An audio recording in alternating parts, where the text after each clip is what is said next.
Satu unit rumah permanen dan satu daya pengajian di Jalan Taman Kurnia 2 Kampung Kaye Jato, Kecamatan Bandaraya, Kota Banda Aceh mengalami kebakaran. Kejadian tersebut terjadi sekitar pukul 05.20 WIB Sabtu 10 Oktober 2020. Bangunan yang terbakar rata dengan tanah. Api diduga berasal dari korsleting listrik atau arus pendek. Api dengan cepat melahap seluruh isi bangunan. Warga berusaha memadamkan api dengan petugas pemadam kebakaran Kota Banda Aceh. Ada 8 jiwa yang menempati bangunan tersebut. 2 orang yang menempati di lantai 2 mahasiswa Akbar Fakina Banda Aceh dilaporkan meninggal dunia karena terjebak di lantai 2 rumah Kesi Kaye Jato.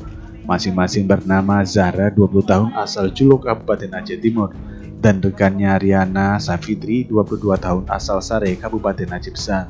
Api dapat dipadamkan oleh petugas pemadam kebakaran BPBD Kota Banda Aceh sekitar pukul 07.20 WIB dengan mengerahkan beberapa unit pemadam kebakaran ke lokasi kebakaran.